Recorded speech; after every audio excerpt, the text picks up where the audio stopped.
अस्सलामुअलैकुम गाइस। आज की इस वीडियो के अंदर मैं आप लोग को एक बहुत ही इम्पोर्टेंट जो टॉपिक है उसके बारे में बताने जा रहा हूँ, जिसका नाम है सॉल्वेज प्रोसेस।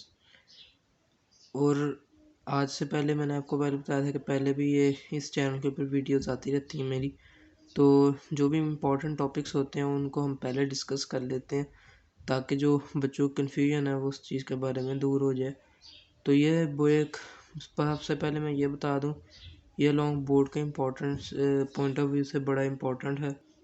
और इस एक लॉन्ग में से ये पूरा लॉन्ग तो आता ही आता है, साथ ही साथ इसके अंदर से आपको शॉर्ट भी जो है वो देखने को मिल जाते हैं। तो मैं आपको साथ साथ ये भी बताता जाऊँगा कौन सा शॉर्ट है कौन सा लॉन्ग है, कौन कौन सा शॉर्ट इसमें आया हुआ है या पास्ट पेपर में आया हुआ है।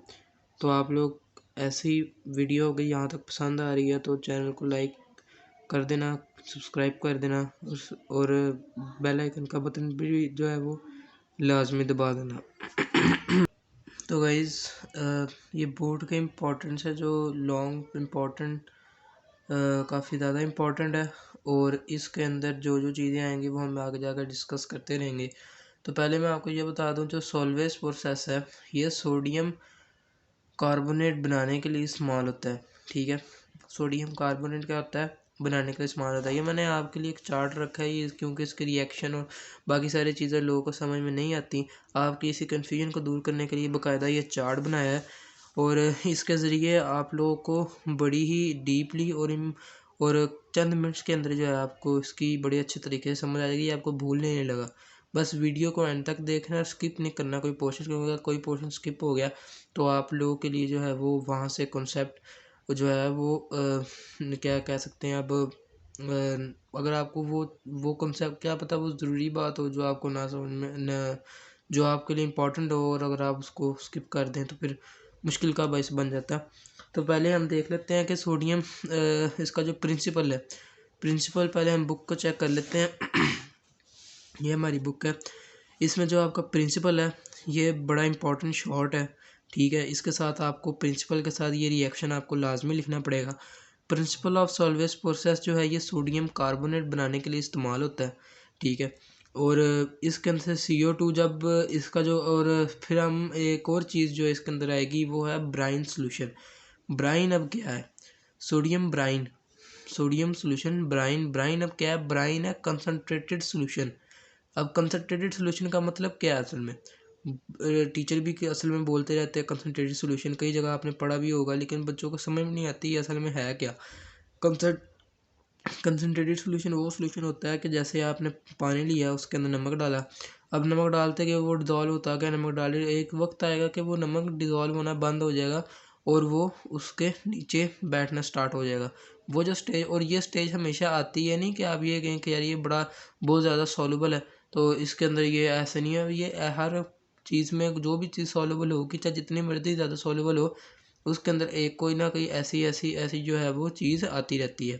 ठीक है, तो पहला तो होगा हमारा शॉर्ट।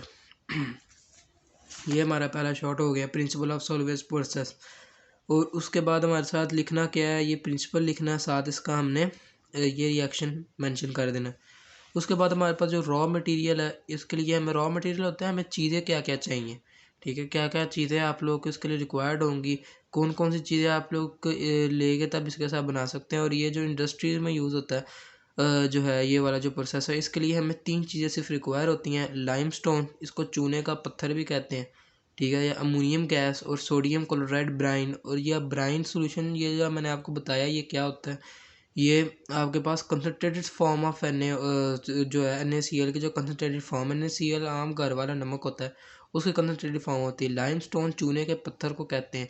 उसके बाद अमोनियम गैस है, ये लाइमस्टोन और ये अमोनियम, और ये सॉरी ये जो सोडियम क्लोराइड है, ये दोनों बड़े आराम से मिल जाते हैं, 10-10 20-20 रुपए के आराम से मिल जाते हैं और किलो के हिसाब से। ये जो अमोनियम गैस है ये थोड़ी सी महंगी होती है, लेकिन फिर भी इतनी है कि इंसान जो इसको अफोर्ड कर सकता है। इस वजह से ये जो हमारे पास पूरा प्रोसेस है हम इसको यूज़ करते हैं। इसके एडवांटेजेस जो आपने एंड पे लिखे होंगे वो भी एक सेपरेट लॉन्ग बन सकता है। उसके अंदर क्या है, उसके अंदर ये बताया हुआ है कि इसको हम यूज़ इसलिए करते हैं क्योंकि इसके अंदर हमें एक तो चीज़ें सिर्फ 3 रिक्वायर होती हैं, ऊपर से जो रॉ मटेरियल हमें रिक्वायर होता है वो जो है वो बड़ा ही सस्ता और आम इजीली अवेलेबल होता है मार्केट के अंदर। ठीक है, आइए फिर इसको समझते हैं। जो उसको प्रिपरेशन आपने प्रिंसिपल भी पढ़ लिया है, रॉ मटेरियल भी पढ़ लिया है। अब इसके अंदर हमने सबसे पहले क्या आता है, सबसे पहले आता है अमोनिकल ब्राइन हमारे पास प्रिपेयर कैसे होता है। ठीक है, अमोनिकल ब्राइन NH3 हमारे पास प्रिपेयर कैसे होता है। ये हमारे पास एक अमोनिकल ब्राइन का एक टैंक है। ठीक है, उसके अंदर हमारे पास तीन चीज़ें हैं। एक हमारे पास अमोनियम गैस है, एक हमारे पास जो सोडियम क्लोराइड है, और साथ में हमारे पास जो है वो वाटर है। अमोनिकल में हमारे पास अमोनिकल अमोनिया से निकला है, इस वजह से इसके अंदर सिर्फ एक चीज़ आएगी, वो है NH3। अब ब्राइन ब्राइन हमारे पास दो चीज़ों से मिलकर बनता है, एक NaCl और वाटर। ठीक है, ये मैंने ऊपर लिखा भी हुआ है, ब्राइन जो है वो कंसनट्रेटेड सोल्यूशन ऑफ NaCl है। ये आपको ये मैंने लिखा भी हुआ है ऊपर, ये ज़्यादा करीब कर लेता हूँ। ये मैंने ऊपर लिखा भी हुआ है, brine concentrated solution of NaCl है। मैंने पहले भी आपको बताया, क्योंकि हम सोडियम नमक को जब पानी में डिज़ोल्व करते हैं तो वो जो एक स्टेज आती है जहाँ पे वो डिज़ोल्व होना बंद हो जाता है, उसको कंसनट्रेटेड फॉर्म कहते हैं। और उस वो फिर वो सोल्यूशन जो है वो कंसनट्रेटेड सोल्यूशन बन जाता है। तो ये हमारे पास जो है ब्राइन में हमें दो चीज़ चाहिए होती हैं, NaCl और एक क्या है H2O। ठीक है, अब ये प्रिपेयर कैसे होता है। हम अमोनियम गैस को जो है अमोनिकल ब्राइन जो है ये प्रिपेयर होता है। अमोनियम गैस को हम इसके अंदर डिज़ोल्व करते हैं। ठीक है, अब अमोनियम गैस को हम ये हमारे पास एक टैंक है, हमने यहाँ से अमोनियम गैस को इसके अंदर एंटर किया। ठीक है, उसके बाद ये हमारे पास यहाँ पे क्या प्रिपेयर हो गया, अमोनिकल ब्राइन। उसके बाद जब हमारे पास ये अमोनिकल ब्राइन प्रिपेयर हो गया, आगे हमारे पास हमने एक और टैंक लगाया होता है। ये इंडस्ट्रीज़ में बड़े बड़े टैंक होते हैं। हमारे पास एक और टैंक होता है, इसका नाम होता है कार्बोनेटिंग टावर। कार्बोनेटिंग टावर होता क्या है।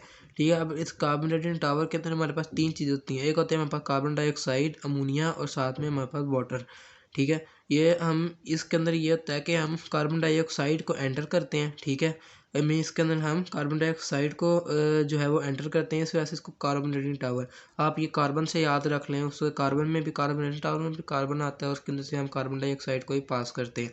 इसके अंदर हम तीन चीज़ें होती हैं, कार्बन डाइऑक्साइड होती है, अमोनिया होती है, और साथ में हमारे पास ये देखें कार्बन डाइऑक्साइड होता है, अमोनिया, NH3, साथ में हमारे पास वाटर होता है। इसका जब हम रिएक्शन करवाते हैं तो ये हमें देता है NH4HCO3। ये देता कैसे है ये हमारे पास NH3 है, ये CO2 है, ये H2 है। ये जब हमारे पास मिलते हैं तो ये हमारे पास रिएक्शन में आता है NH4CO3, जिसको हम कहते हैं अमोनिकल बाइकार्बोनेट। ठीक है, उसके बाद जब हम ये NH4CO3 को रिएक्ट करवाते हैं सोडियम क्लोराइड के साथ। ये पहले आपने ये ध्यान रखना है कि मैं आपको फिर से एक्सप्लेन करता हूँ। कार्बोनेट टावर में हमारे पास चार चीज़ें होती हैं, एक NH3 carbon dioxide, water, ammonia, और फिर सोडियम क्लोराइड। इसमें से हमने पहले तीन चीज़ों का रिएक्शन करवाना होता है, जो हमारे पास है CO2, NH3 और वाटर। जब इसका हम रिएक्शन करवाते हैं तो हमारे पास आता है NH4HCO3, जिसको हम कहते हैं अमोनिकल बाइकार्बोनेट। बाकी हमारे पास क्या रहेगी, NaCl। अब जो हमारे पास ये प्रोडक्ट बना है, ठीक है, इसका हम रिएक्शन करवाएंगे NaCl के साथ। जब हम इसका रिएक्शन करवाते हैं तो ये बनता है NaHCO3 प्लस NH4Cl। ठीक है, अब यहाँ पे हम करते क्या हैं, यहाँ पे हम काम ये करते हैं कि जो टेम्परेचर है वो 15 डिग्री से बिलो कर देते हैं। इससे होता क्या है, इससे ये होता है इसका जो सॉलिड सोल्यूशन बनता है, और जो सॉलिड सोल्यूशन बनता है इसका एक सॉलिड सोल्यूशन बनता है, वो सॉलिड सोल्यूशन फ़िल्टर हो जाता है। ठीक है, यहाँ पे आपने बुक में भी आगे जाके मैं आपको बुक से मार्किंग करवा दूँगा।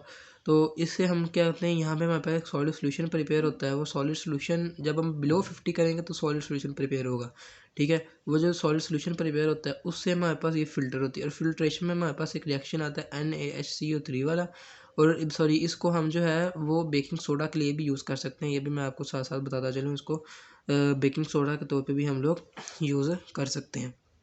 फिर जब इसके अंदर से आपको जैसे पता है कि सॉलिड सोल्यूशन जब फिल्टर हो जाता है तो वो हमारे पास सोडियम बाइकार्बोनेट बनाता है, जिसको हम बेकिंग सोडा पे भी यूज़ करते हैं। इसके बाद हमारे पास जो इसकी जो थी कैल्सिनेशन। ठीक है, अब कैल्सिनेशन होती है, कैल्सिनेशन हमें ये होती है कि जब हमारे पास जो NaHCO3 ये जो हमारे पास बना था ना, ये जो हमारे पास फ़िल्टर होकर जब NaHCO3 जो हमारे पास बना था, हमने उसको बॉयल करना है। ठीक है, बॉयल करेंगे तो ये हमारे पास जो है वो सोडियम कार्बोनेट बनाएगा।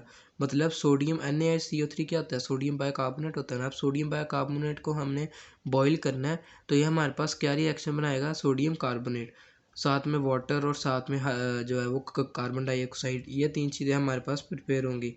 ठीक है। और उसके बाद जो है हम इस CO2 को अगेन इसी टावर में से यहाँ से हम CO2 को अगेन जो है वो यूज़ कर सकते हैं।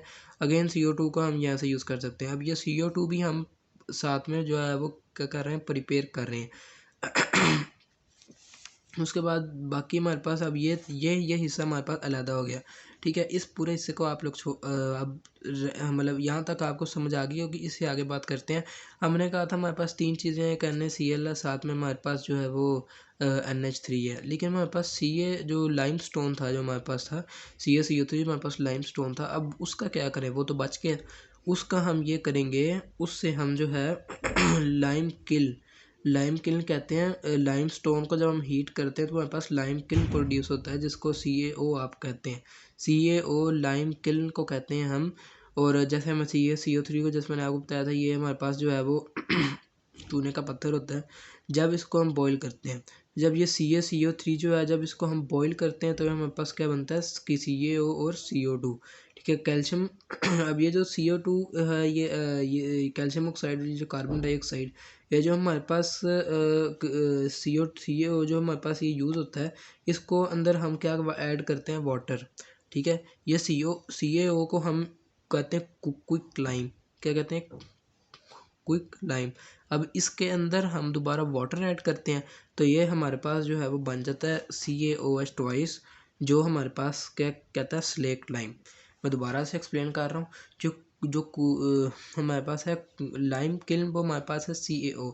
और जो क्विक लाइम जो लाइम किल्न है वो हमारे पास है CaCO3। और जो है ना क्विक लाइम, वो हमारे पास है जो जो क्विक लाइम है वो हमारे पास है CaO। अब जब हम लाइम किल्न CaCO3 को जब हम बॉईल करते हैं तो ये यहाँ पे बॉईल का निशान आना था, मैंने वो नहीं डाला, सॉरी। लेकिन अब ये जो हम जब लाइम किल्न को जब हम हीट करते हैं तो हमारे पास CaO और CO2 प्रोड्यूस होता है। ठीक है, अब ये जो इसमें जो ये है, इसको कहते हैं क्विक लाइम CaO। अब इस CaO को जब हम इसके अंदर इसको हम अलहदा से रख लेते हैं, इसके अंदर हम वाटर ऐड करते हैं तो ये हमारे पास स्लेक्ट लाइम बना देता है, जो है CaOH ट्वाइस। ठीक है, अब इस CaOH ट्वाइस को जो है वो हम अमोनिया रिकवरी के लिए सिस्टम यूज़ करते हैं। जो हमारे पास, हमने आपको बताया था कि जो अमोनिया हमारे पास यूज़ होता है वो हम जैसे मैंने आपको बताया था कि अमोनिया थोड़ा चीप होता है, लेकिन हम उसको जो है वो ज़्यादा यूज़ भी कर सकते हैं। अमोनिया जो है अमोनिया को अफोर्ड बंदा कर सकता है, इस वजह से हम अमोनियम गैस को इसके अंदर यूज़ करते हैं। तो हम अमोनिया को रिकवर भी करते हैं साथ साथ, जो है ना, अमोनिया को साथ साथ रिकवर भी करते हैं। अब इसका मतलब ये भी नहीं है कि आप जी जो अमोनिया को अगर रिकवर कर रहे हैं तो आप हर बार वही अमोनिया, हमें थोड़ी थोड़ी फ्रेश अमोनिया भी उसके ऊपर यूज़ हम करते रहते हैं। ये CaOH ट्वाइस प्रोड्यूस हुआ, जिसको हम स्लेक्ट लाइम कहते हैं। आगे इससे हम जो है वो आगे अमोनिया रिकवरी टैंक हमने यहाँ पे लगाया हुआ है, ये आपको डायग्राम में, अमोनिया रिकवरी टैंक। ठीक है, इसके अंदर हम ये जो है वो स्लेक्ट लाइम क्या है, CaOH ट्वाइस।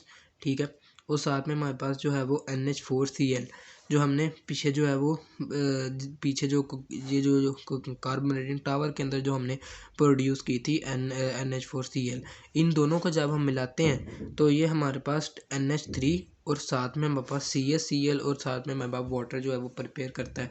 और फिर ये जो अमोनिया हमारे पास प्रोड्यूस होती है, इसको हम दोबारा आगे इसी टैंक से दोबारा हम इसी प्रोसेस के ज़रिए से दोबारा हम गुजार सकते हैं।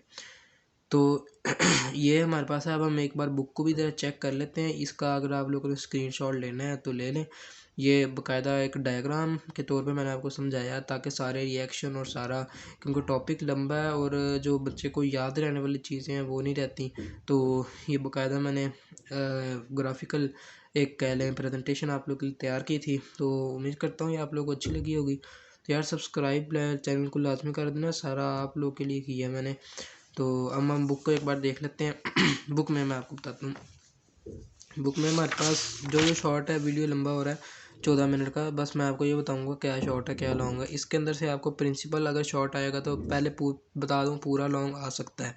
ठीक है, बोर्ड में आया हुआ है, इंपॉर्टेंट है। ये हमारे पास आ सकता है, हमारे पास शॉर्ट प्रिंसिपल बताएं जी इसका, रॉ मटेरियल क्या क्या चीज़ें यूज़ होती हैं, हमारे पास शॉर्ट इंपॉर्टेंट आ सकता है। उसके बाद हमारे पास जो है ये बाकी इसमें से अमोनिया रिकवरी टैंक, ये भी पास्ट पेपर में आया हुआ है, इम्पॉर्टेंट शॉर्ट है। ठीक है। उसके बाद ये हमारे पास एडवांटेजेस हैं, ठीक है। ये अब अगर लॉन्ग भी इंपॉर्टेंट आ सकता है, क्या पता आपको 1 या 2 पॉइंट शॉर्ट में भी अगर आपको दे दें तो वो दे सकते हैं। क्योंकि अब इसके फ़ायदे क्या होते हैं, मैंने आपको जैसे पहले बताया, जो रॉ मटेरियल हमें चाहिए होता है वो बड़ा चीप होता है वो, और इसको हम अमोनिया को हम रिकवर भी कर सकते हैं, रीयूज़ भी कर सकते हैं, ठीक है। ये जो प्रोसेस है ये पोल्यूशन फ्री होता है। इसके अंदर वेस्ट जो है वो कैल्शियम क्लोराइड जो है वो सिर्फ एक ही वेस्ट होता है जो कैल्शियम क्लोराइड होता है। उसके बाद हमारे पास जो कंजम्पशन ऑफ फ्यूल वो बहुत कम होती है, ठीक है। बस ये 3-4 फ़ायदे हैं इसके। और उम्मीद करता हूँ आप लोगों को वीडियो पसंद आया होगा।